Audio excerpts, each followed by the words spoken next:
بسم اللہ الرحمن الرحیم، السلام علیکم۔ میں سید عمران شفقت آپ کی خدمت میں حاضر ہوں، اور کل رات ایک اگر میں یہ کہوں کہ ایک طرح سے تنبیہ یا ایک طرح سے اعلان جنگ تو خیر موضوع لفظ نہیں ہوگا، یا کہہ لو کہ جس طرح ہم کہتے ہیں نا کہ کسی کو خبردار کرنا، متنبع کرنا، وہ متنبع کرنے کا ایک معاملہ رات گئے آلموسٹ جو تھا وہ ہوا۔ اجلاس تھا فارمیشن کمانڈروں کا، اور اس اجلاس کے بعد فارمیشن کمانڈروں کا جو اجلاس ہوتا ہے یہ 82واں اجلاس تھا۔ اس اجلاس کے یہ اجلاس عموماً اس طرح کے اجلاس جو ہوتے ہیں وہ 2 روزہ 3 روزہ اس طرح کے ہوتے ہیں، کیونکہ پوری جو فارمیشن ہے یہ پوری پاکستان کی آرمی کی جو جتنی کمانڈ ہے وہ ساری کی ساری کل اس اجلاس میں شریک تھی۔ فارمیشن کمانڈرز کے اجلاس کا مطلب یہ ہوتا ہے، تو وہ بیسیکلی پوری فوج کا مائنڈ ریڈ کرنا بھی ہوتا ہے، فوج کیا سوچ رہی ہے، کیا رپورٹ کر رہی ہے، پروفیشنل بیسس کے اوپر ہوتا ہے۔ اب چونکہ پاکستان کے اندر پاکستان کی جو فوج ہے، ہم اس کو ایک اور طرح کی بھی اینک لگا کے نا، سیاسی اینک لگا کے اس لیے دیکھتے ہیں ان کے اقدامات کو، ان کے کاموں کو، کہ ایک ہمارا 75 سال کا ایک ماضی ہے جس میں پاکستان کی فوج پاکستان کی پاور پالیٹکس کا ایک کلیدی کردار رہی ہے، اور ابھی بھی بہت سے لوگوں کو شکوہ یہ ہے کہ مطلب وہ کردار بھی جاری ہے۔ اور جو پریس ریلیز آئی ہے اس فارمیشن کمانڈروں کے اجلاس کی، اس میں بھی ایک طرح سے میسج جو ہیں وہ پولیٹیکل وہ اشارے ہیں، سگنلنگ ہے۔ تو اس کے اوپر بات کرتا ہوں میں آپ کے ساتھ جو سوچ رہا تھا، لیکن میرا ذرا دل جیا کٹ رہا ہے گل کر دیں وہ کیوں۔ ایسا ایک ٹرانسفر پوسٹنگ بھی ایک بڑی کھڑکے دار ہوئی ہے، اور وہ کم از کم بہت سے جو ہیں وہ جنہوں نے بہت مشکل دور دیکھا ہے، کچھ زبردستوں کا دور، تو وہ بڑے خوش ہیں لوگ۔ وہ کون سی ٹرانسفر پوسٹنگ ہے وہ بھی میں، اور کچھ کی پروموشن ہوئی ہے، ظاہری بات ہے، تو یعنی میجر جنرل سے لیفٹیننٹ جنرل پروموٹ ہوئے ہیں، کوئی 3 میرا خیال ہے آفیسر، تو ان کو پوسٹنگ بھی مل گئی ہے۔ لیکن ان ساری باتوں سے پہلے میں ایک ذاتی آپ سے ایک بات کرنا چاہ رہا ہوں۔ ہم آئے ہوئے تھے اسلام آباد، اور مجھے وہ کہانی یاد آ گئی ہے کہ جب ہم اسکول کالج میں پڑھتے تھے نا، تو ریلوے اسٹیشن کے اوپر کوئی نہ کوئی بندہ مل جاتا تھا ہمیں، کیونکہ وہیں سے لاہور سے باہر وہی لاری اڈا ٹائپ ہی ایک طرح سے ہوتا تھا، فلائنگ کوچز وغیرہ پنڈی اسلام آباد وہیں سے جاتی تھی، اسکائی ویز کا بھی وہیں پہ تھا جو پوائنٹ ہوتا ہے وہ والا، تو وہاں پر کوئی نہ کوئی مل جاتا تھا۔ میں منگن والا نہیں ہے گا، میری جیب کٹی گئی، میرا پرس چوری ہو گیا، اس طرح کی باتیں کیا کرتے تھے۔ اور کچھ تو کہتے تھے کہ گھڑی جڑی ہے نا اب ایڈریس دے دیو، اور یہ گھڑی آپ رکھ لیں تو کوئی پیسے ہمیں دے دیں، تو ہم جب پہنچیں گے اپنے گھر تو آپ کو منی آرڈر کر دیں گے، گھڑی آپ سے لے لیں گے، اس طرح کی وہ ہوتی تھی باتیں، یہ سٹائل ہوتے ہیں۔ اور سر میرا بھی پرس جو ہے نا وہ چوری تو نہیں ہوا، وہ گم ہو گیا، وہ جو والٹ تھا اس میں وہ جس کو بھی ملا ہے پیسے رکھ لو یار، کارڈ دے دو بس۔ میں صرف یہ ایک میسج تھا، پبلک سروس میسج، کہ میرے کو کرایہ نہیں واپس تو مجھے وہ ساری چیزیں یاد آ رہی تھی۔ چلے بہرحال یہ ہو جاتے ہیں اس طرح کے کام، زندگی میں اونچی نیچے ہوتی رہتی ہیں۔ تو قصہ یہ ہے کہ جو ہوا ہے نا جی کور کمانڈروں کا، فارمیشن کمانڈروں کا اجلاس 86واں، تو جو پریس ریلیز آئی ہے نا، وہ پریس ریلیز میں آپ کو پہلے پڑھ کے سناؤں، آپ نے خبر بھی سنی ہوگی۔ پریس ریلیز جو مجھے اس کے سیاسی جو ترجمہ میں کرنا چاہ رہا ہوں، جو مجھے سمجھ آ رہی ہے، وہ میں آپ کے ساتھ شیئر کرنے لگا ہوں۔ وہ جی chief of army staff general Syed Asim Munir کی زیر صدارت فارمیشن کمانڈرز کانفرنس میں کہا گیا ہے کہ مایوسی پیدا کرنے والے عناصر کو عوامی حمایت سے شکست دی جائے گی۔ ذاتی مقاصد کے لیے ملک میں مایوسی پھیلانے والوں کو عوامی حمایت سے شکست دی جائے گی۔ پاک فوج کے شعبہ تعلقات عامہ ESPR کے مطابق شرکاء نے مسلح افواج کے افسران اور جوانوں اور قانون نافذ کرنے والے اداروں اور پاکستانی شہریوں سمیت، یہ مطلب وہ ایک اسٹیریو ٹائپ ہوتی ہے، اصل جو میسج تھا اس میں وہ 2-3 ہیں۔ ایک تو یہ ہے کہ ریاست کے خلاف جو لڑنے والے لوگ ہیں ان کو ہم چھوڑیں گے نہیں، جو ان کے سہولت کار ہیں، جو ان کی حوصلہ افزائی کرنے والے ہیں، وہ جو ان کے ساتھ تعاون کرتے ہیں، ان سے ریاست جو ہے وہ طاقت کے ساتھ نپٹے گی۔ اور وہ کشمیر اور دیگر جو مسائل ہیں وہ ایک روایتی ایک حصہ ہوتا ہے اس طرح کی پریس ریلیزز کا. لیکن جو شروع میں ہی بات کر دی گئی ہے نا جی، یہ جو پریس ریلیز ہے، کچھ خبر بنانے کا بھی انداز ہوتا ہے، لیکن وہ بات جو تھی، وہ جو اہم بات تھی، وہ یہی ہے. اور یہ مجھے لگتا ہے کہ یہ میسج پاکستان تحریک انصاف والوں کو ہے ایک طرح سے، اور وہ اس لیے ہے، میں یہ والا میسج ویسے تو کسی پولیٹیکل پارٹی کو پاکستان کی فوج یہ ترجمہ کرنا بھی تھوڑی سی بعض اوقات فوج مائنڈ کر جاتی ہے کہ ہم نے یہ والی بات کی، ہم تو جنیرک بات کی ہے. جنیرک بات ہی ہوتی ہے، بات کرنے کا ایک انداز ہوتا ہے، کہنا تھی نو سنانا نون، یہ ہمارے ہاں تو ویسے بھی ایک کہاوت ہے. تو یہ بیسیکلی ایک طرح سے جو کچھ لوگوں کا تو یہ خیال ہے کہ جی کہ خان صاحب بڑے پاپولر لیڈر ہیں اور امت مسلمہ کے بہت بڑے لیڈر ہیں. ویسے وہ آج ایک ہاجرہ پانیزئی جو ہے وہ ایک اداکارہ ہیں، انہوں نے ان کی کتاب کی لانچنگ سیریمنی بھی ہے آج اسلام آباد میں. تو کوشش کریں گے، کیوں سر، جانا چاہیے ادھر، جا کے دیکھتے ہیں کہ وہ کیا ماحول ہے. تو وہ کہتے ہیں کہ جی اس بی بی نے، وہ جو اداکارہ ہے، اس نے جو انٹرویو وغیرہ کیا ہے نا، دیے ہیں اپنے، اس میں انہوں نے اشارے دیے ہیں کہ، اور وہ اشاروں سے لوگوں نے یہ سمجھا کہ شاید یہ کتاب ریحام خان بی بی کی جو کتاب تھی اس سے بھی اگلے لیول کی ہوگی، کیونکہ وہ کہہ چکی ہیں یہ والی بات کہ عمران خان کو جاننا ایک خوفناک ایکسپیرینس تھا، بھیانک ایکسپیرینس انہوں نے کہا. تو اور انہوں نے کہا کہ مجھے میری زندگی میں ان کی وجہ سے بڑے پرابلمز آئے ہیں، مجھے بہت مشکل وقت ان کی وجہ سے. ظاہر ہے کہ وہ اب یہ کتاب جب آئے گی پڑھیں گے تو پھر پتہ چلے گا. تو میں صرف یہ کہنا چاہ رہا ہوں کہ ماحول جو ہے وہ عمران خان صاحب کے حق میں کہ جی کہ امت مسلمہ کا بہت بڑا لیڈر قید ہے، ایک پارٹی کو جناب وہ بینڈ بجا دیا گیا ہے، ایک پارٹی کو ختم کر دیا گیا ہے الیکشن کمیشن نے. اور وہ کل والی خبر آپ کے علم میں ہوگی، کل آج ہم اس پر پھر بات کریں گے کہ زرداری صاحب ہوں، پولیٹیکل پارٹیاں دوسری ہوں، وہ بھی کہہ رہی ہیں کہ جی کہ پاکستان تحریک انصاف جو ہے وہ الیکشن میں ہوگی، بیلٹ پیپر کے اوپر ہوگی. الیکشن کمیشن کا بھی یہ فیصلہ ہے، لیکن اس میں تھوڑی سی قانونی پیچیدگی یہ ہے کہ شاید چیئرمین عمران خان صاحب نہ ہوں. دوسری پیچیدگی یہ ہے کہ شاید ان کو اس سے پہلے انتخاب جو انٹرا پارٹی الیکشن ہے وہ کروانے پڑیں. تو جو ایک شور و غوغا تھا نا جی، میں جو بات کہنا چاہ رہا ہوں کہ ایک انریسٹ تھا، بے یقینی کی صورتحال تھی، اور یہ کہہ رہے تھے کہ جی کہ خان صاحب تو گئے ہیں تو یہ چوروں کو لے آئے ہیں، 16 ماہ کی جو حکومت تھی اس نے پاکستان کا بیڑا غرق کر دیا، پاکستان سری لنکا بن رہا ہے، یہاں پر کوئی آنے کے لیے تیار نہیں ہے. پاکستان کی ریاست کو جو ویسے تو عمران خان صاحب نے پاکستان کی ریاست کو تو ڈیمیج کرنا شروع کر دیا تھا 2014 سے، جب انہوں نے بل جلائے تھے، جب انہوں نے کہا تھا کہ سمندر پار پاکستانی ہونڈی کے ذریعے پیسے اپنے رشتہ داروں کو بھیجیں، اس حکومت کو پیسے نہ جائیں، پاکستان کے خزانے میں نہ آئیں. تو عمران خان صاحب کا یہ ویسے ہی ایک بائی ڈیفالٹ بہت بڑا مسئلہ ہے کہ ان کو اپنی ذات سے آگے کسی کی نہ ذات نظر آتی ہے، کسی کی ذات تو چھوڑیں، ریاست، قوم، ملک، کوئی چیز نظر نہیں آتی، نہ کوئی قومی مفاد نظر آتا ہے. تو یہ والے معاملات اپنی جگہ کے اوپر تھے اور ہیں، اسی لیے انہی کو ایڈریس کیا ہے. اور انہوں نے بیسیکلی میری جو اطلاع ہے وہ یہ ہے کہ جو وہ فارمیشن کمانڈرز تھے وہاں پر یہ ہوا ہے کہ انہوں نے کہا کہ نہیں، معاملہ ٹھیک ہے، کنٹرول میں ہے.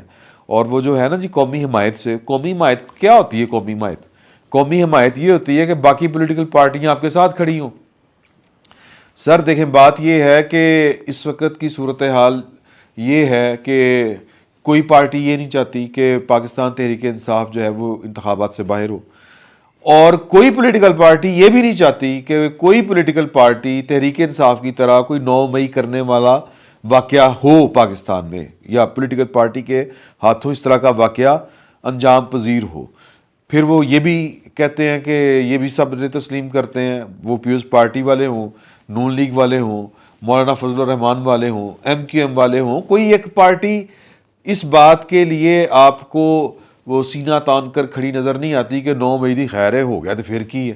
تو 9 مئی جیسے واقعات کو، یا ان واقعات میں ملوث جو ایلیمنٹ ہیں، یہ ضرور ہے کہ لوگ کہتے ہیں کہ ان کی سزا ایک پولیٹیکل پارٹی کو کلی طور پر نہیں ملنی چاہیے. افراد کا عمل ہے، افراد تک رہنا چاہیے.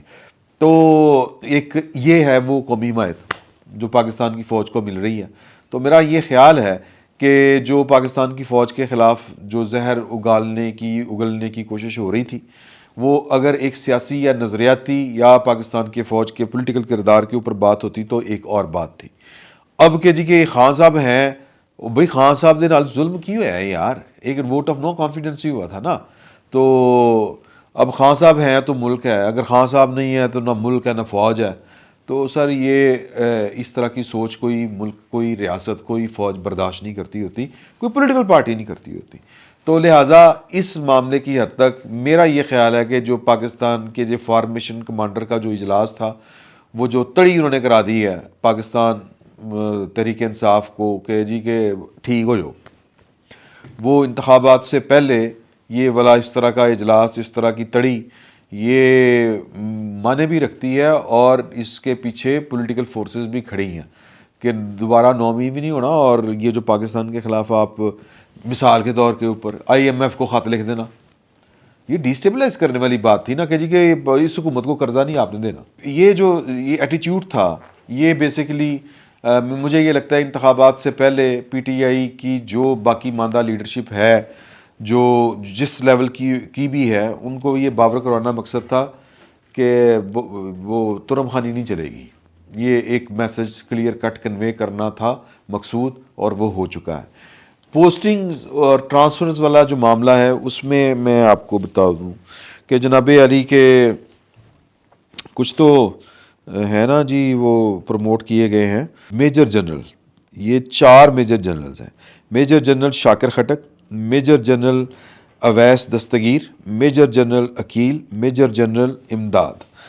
اب ان کی پوسٹنگ اس طرح سے ہے کہ جو لیفٹیننٹ جنرل امداد ہیں، یہ چونکہ جو جنرل عامر تھے 30 کور کے، یہ گجرانوالہ جس کو کہتے ہیں، جس کا صدر مقام گجرانوالہ ہے، یا کور ہیڈ کوارٹر جو ہے وہ گجرانوالہ ہے، وہ ریٹائرڈ ہو گئے ہیں. تو ان کی جگہ کے اوپر جو میجر جنرل امداد تھے ان کو پروموٹ کر کے کور کمانڈر گجرانوالہ لگا دیا گیا ہے.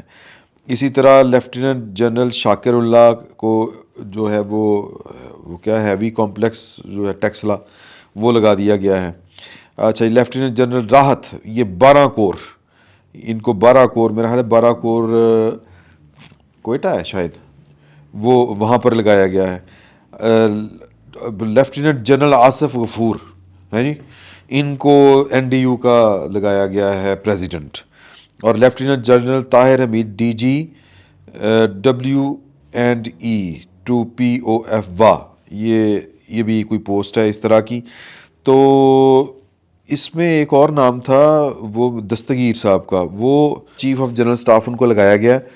تو جونیئر ہیں، نیو پروموٹی ہیں. ابھی یہ ہم نور اللہ صاحب کی قیادت میں وزیر اعظم کو ناشتہ والی تقریب تھی، وہاں پر بیٹھے ہوئے ایک سابق فوجی افسر سے میں نے کہا کہ یار یہ جونیئر ایک بندے کو آپ CGS لگا دیں. CGS تو ایک ٹائپ کا فوج کو چلا رہا ہوتا ہے، تو اس کو تو مطلب کیا ایک طرح سے جو یہ کور کمانڈر اور باقی پوری کی پوری فوج جو ہے وہ رپورٹ کر رہے ہوتے ہیں ایک طرح سے. تو انہوں نے میری یہ غلط فہمی دور کی. انہوں نے کہا یہ کوارڈینیشن کا ایک لیول ہوتا ہے، اور ظاہر ہے کہ ایک جونیئر افسر کو لگانے کا مطلب یہ ہوتا ہے کہ اس کے ساتھ رابطہ کرنے میں، کوارڈینیشن کرنے میں جو کور کمانڈرز ہیں، جو سینئرز ہیں، ان کو کسی قسم کی کوئی ہیزیٹیشن نہ ہو.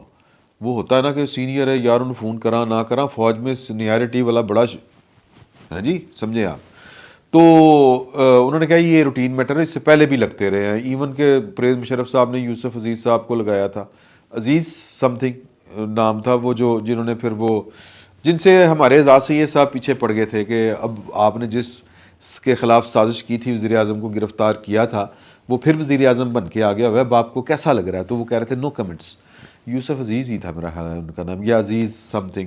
اچھا بہرحال تو انہوں نے بھی ان کو لگایا تھا. تو یہ پریکٹس پرانی ہے. آصف غفور صاحب جو ہے وہ بڑا عرصہ جو اصل مدعا ہے جو میں بات کرنا چاہ رہا تھا آپ سے، آصف غفور صاحب اللہ ان کو مزید ترقی دے، وہ ان لوگوں میں شامل تھے جو پروجیکٹ عمران خان پوری توانائی کے ساتھ اور پورے ارادے کے ساتھ چلانا چاہتے تھے، کیونکہ وہ جو پلان تھا نا جی وہ 20 سال والا یا 10 سال والا، اس کو اپنی سہولت کے ساتھ کچھ لوگ 15 سال بھی کہہ دیتے ہیں کچھ، لیکن 10 سال تو کم از کم تھا. تو اس میں یہ بھی اپنے آپ کو نا اپنے جو نہیں ہے وہ اپنے کیا ان کا نام تھا، اللہ آپ کا بھلا کرے، فیض مید صاحب، ان کے بعد یہ اپنے آپ کو جو ہے نا وہ سپاہ سالار پاکستان دیکھ رہے تھے، اور وہ کھڑے ہو کے کہتے تھے. اور ان کے ساتھ ملاقات کر کے آنے والے، میں نے یہ پہلے بھی کئی دفعہ آپ کو بات بتائی ہے کہ جو صحافی تھے نیوٹرل، وہ کہتے تھے کہ یار ہمیں تو لگتا ہے کہ پہلے بھی جرنیلوں سے ملتے رہے ہیں، یہ تو گنڈوں والا سٹائل ہے، چکوں والا سٹائل ہے، کر لیں گے، اٹھا لیں گے، پھر کی ہو گیا، وہ چھوڑیں قانون کو، آئین کیا ہوتا ہے. یہ لیول تھا ان کا انٹریکشن کرنے کا، کن کے ساتھ؟ صحافیوں کے ساتھ، اینکرز کے ساتھ. اور وہ دور اتنا وہ جبر والا دور تھا کہ کسی کی ہمت نہیں ہوتی تھی کہ باہر آ کے چوں بھی کر جائے صحافی، کہ کسی انٹرویو میں کسی بات میں طریقے کے ساتھ کوئی بات بتا جائے. وہ جو ٹینکوں کے پٹرول نہیں ہوتے تھے، وہ بھی آپ کو پتہ ہے نا کہ وہ باجوہ صاحب کے جانے کے بعد منظر عام پر باتیں آئی تھیں جتنی بھی آئی تھیں. تو آصف غفور صاحب جو تھے وہ اللہ معاف کرے، کہنا نہیں چاہیے، وہ مقام جبریل سے بولا کرتے تھے. 3 مہینے کی کریں نا ذرا، 3 مہینے تک وہ کڑی سی جی پازیٹیو رپورٹنگ کریں، اچھی خبریں دیں، یہی کیا سی نا، پازیٹیو رپورٹنگ کریں، تو پھر دیکھیں ملک کے حالات اچھے ہوتے ہیں کہ نہیں ہوتے. تو اور پھر ان کے اور بھی بڑے قصے ہیں، اور بڑے قصے ہیں ان کے. یہ جب کور کمانڈر تھے سدرن کمانڈ کے، اور ابھی عاصم منیر صاحب آرمی چیف نہیں بنے تھے، تو ایم آئی والے ان کے پیچھے چڑھے ہوئے تھے کہ یہ مختلف ان کے دفتر میں، وہ جب یہ D G I S P R ہوتے تھے، ان کے دفتر میں کوئی آ جائے بلا لیندے سن مختلف شعبے سے وابستہ شخصیات کو، اور جو اپنی پسندیدہ شخصیات ہوتی تھی ان کی سالگرہوں کے کیک اپنے دفتر کے اندر کاٹا کرتے تھے. اس لیول کا انہوں نے جو تھا نا وہ ایک ماحول آئی ایس پی آر کے اندر کریٹ کیا ہوا تھا. اور پھر جب انکوائری شروع ہوئی ہے تو پھر کچھ خواتینوں حضرات کو فون گئے کہ جی کہ آپ کو جنرل صاحب نے کبھی ہراساں تو نہیں کیا؟ تو نہیں کیا ہوگا، تو انہوں نے کہا کہ نہیں اس طرح کا نہیں. پھر کسی اور فون سے، ان نون نمبر سے ان کو فون کرنا، جن کو فون آئے ہوئے تھے، انکوائری والے نہیں ہوتے، کوئی شکایت آ دے دسو، تو ان کو انہوں نے کہا کہڑا ان نون نمبر ہے، فون چکیا تھے میں بول رہا ہوں. انہوں نے کیا کی، انہوں نے کیا جی کہ کوئی اس طرح کا فون ایسا آیا تھا. تو پھر آپ نے کیا کہا؟ ہم نے کہا کہ کچھ نہیں، ایسی کوئی بات نہیں ہے. لیکن جنرل صاحب یہ ہو کیا رہا ہے؟ آپ کو پتہ ہے کہ اب D G S P R کون ہے؟ انہوں نے کہا جی کون ہے؟ آپ کو ان کی پرفارمنس اور میری پرفارمنس کا پتہ ہے؟ انہوں نے کہا جی پتہ ہے. کوئی فرق محسوس ہوتا ہے؟ جی ہوتا ہے. بس یہی گل ہے، اے گل نہیں سی، یہ بات نہیں تھی. اور بھی بڑے مسئلے ہیں، میں زیادہ باتیں نہیں کرنا چاہتا. مرے نمارے شامدار این ڈی یو میں وہ انجوائے کریں، اور میرا خیال ہے ریٹائرمنٹ تک وہ این ڈی یو میں ہوں گے.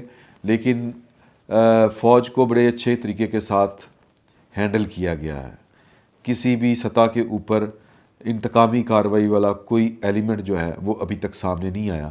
ادروائز انتقامی کارروائی والا ایلیمنٹ ہوتا تو فیض صاحب شاید باقاعدہ جیل میں ہوتے، اور اظہر جو صاحب تھے نا میرا وہ بھی سی جی ایس تھے، وہ بھی کہیں ادھر ادھر ہی ہوتے. اور آصف غفور صاحب جو ہیں یہ کور کمانڈری جو ہے نا کوئٹے والی، یہ نہ کر پاتے، ٹینیور پورا نہ کر پاتے. تو اچھی بات ہے جو کہہ لیں کہ چیزوں کو اسی طرح سموتھ چلنا چاہیے، پاکستان کے حق میں بہتر ہے. لیکن اب آپ کو ان کی جو پوسٹ ہے این ڈی یو والی، وہ نہ فارمیشن کمانڈروں کے اجلاس میں کہیں پہ نظر آئیں گے، نہ وہ کسی کور کمانڈر کانفرنس میں ہوں گے. مطلب ایک طرح سے وہ بس پڑھنے لکھنے کے کام کے اوپر، کیونکہ ان کو بہت شوق تھا لیکچر دینے کا، تو اب وہ لیکچر وہاں پر دیا کریں گے انشاءاللہ. فی الوقت اتنا ہی، بہت بہت شکریہ.